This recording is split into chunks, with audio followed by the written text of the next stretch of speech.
러닝플러스 교육연구소입니다. 이번 시간에는 방학기간 자기주도 학습 전략에 대해서 말씀을 드릴게요. 학생들이 이제 방학을 했을 겁니다. 학생들도 이제 방학을 어떻게 준비를 해야 될지, 그리고 학부모님들도 방학을 어떻게 우리 자녀가 준비를 해야 될지를 고민하고 계실 건데, 자기주도 학습을 방학기간 동안 전략적으로 준비를 하셔서 다음 학기를 준비하는 그런 시간이 되었으면 좋겠다는 생각에 방학 기간에 어떤 전략으로 세워야 될지 그러한 윤곽들을 여러분들 소개를 하려고 합니다. 그래서 학생들이나 학부모님들이 한번 보시면 참고하셔서 방학 기간을 잘 보낼 수 있었으면 좋겠습니다. 자, 계획을 세울 때 어떤 전략을 세울 때 중요한 것은 목표겠죠, 목표이고요. 그 다음에 목표에 따른 어떤 계획이 있어야 될 것이고, 계획에 따른 실행, 그리고 실행을 했을 때에 그것을 평가를 함으로써 내가 앞으로 또 어떻게 해야 되는지에 대한 것들을 조절할 수가 있겠죠.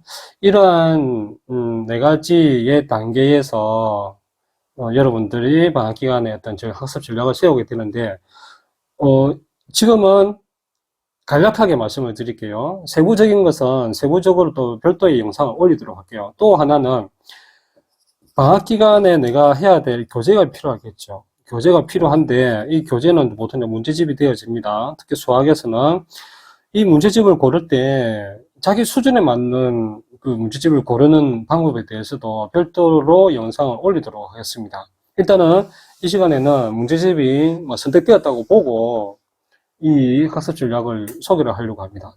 자, 목표를 세울 때 여러분들 중요한 것은 내가 목표를 해냈는지 하지 못했는지 이 부분이 명확해야 돼요.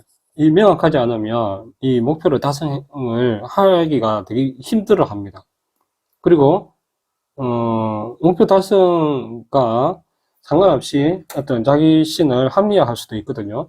자, 목표를 세울 때는 내가 열심히 하겠다, 뭐 확실히 하겠다, 이렇게 불분명한 구분이 있는 목표는 해서는 안 됩니다. 그래서 어떤 목표를 세우냐면 어떤 수로 표현이 되어지거나 또 뭐 문제집이라면 뭐 몇 페이지로 되어지거나 하는 내가 어디까지 했는지 안 했는지에 대한 명확한 기준이 있어야 된다는 거예요. 자, 그럼 방학 때는 보통 다음 학기 걸 선행을 하잖아요. 선행을 할 때 뭐 단원별로 있는데 단원에서 내가 이 단원 모든 것을 하겠다라고 하는 것도 안 되는 거죠. 그럼 단원 중에서 내가 어디까지 할 거냐? 보통 방학 기간에는 수학 같은 경우는 단원별로 개념의 문제가 있고요. 그 다음에 예제의 문제가 있고요. 그 다음에 유제의 문제가 있고요. 그 다음에 중단원이나 단원 마무리가 있을 거예요. 이 사이에 뭐 중단원도 있고 이렇거든요. 그러면 선행할 때는 이들을 다 구체적인 것을 할 필요가 없거든요.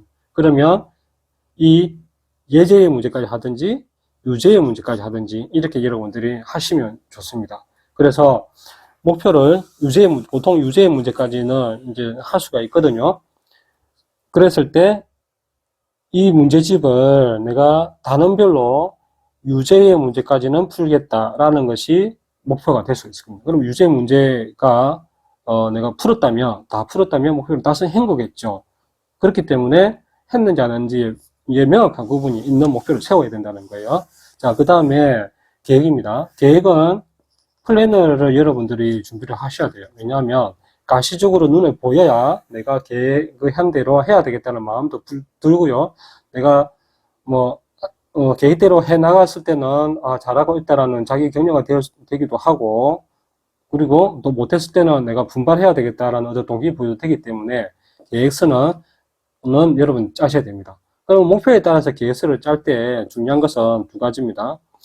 일일 목표와 주간 목표를 이제 그 계획서에다 넣어야 돼요. 목표를 적어야 된다는 거예요. 계획서 안에. 그래야 내가 할 수가 있겠죠.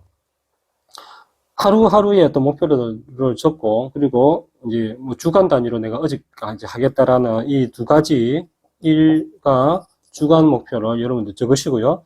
또 중요한 것은 또 뭐냐면 내가 하루하루 시작하는 공부의 시작 시간을 반드시 적으셔야 됩니다.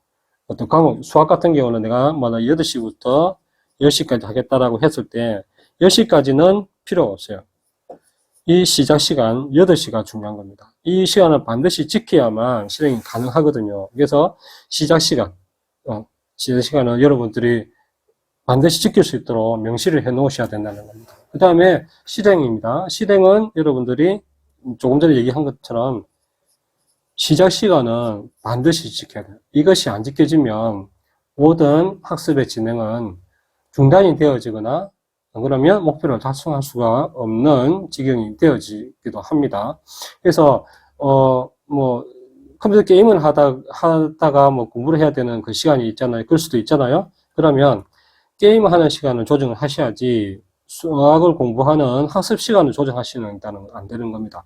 한 번, 두 번 내가 그렇게 했을 때 그것은 앞으로 계속 그렇게 되어지거든요. 그래서 단 한 번이라도 시작 시간을 지키지 않는다는 생각을 하시면 안 돼요. 어떤 일이 있어도 이것을 내가 반드시 지키겠다라고 했을 때 목표가 달성이 되어질 수가 있거든요.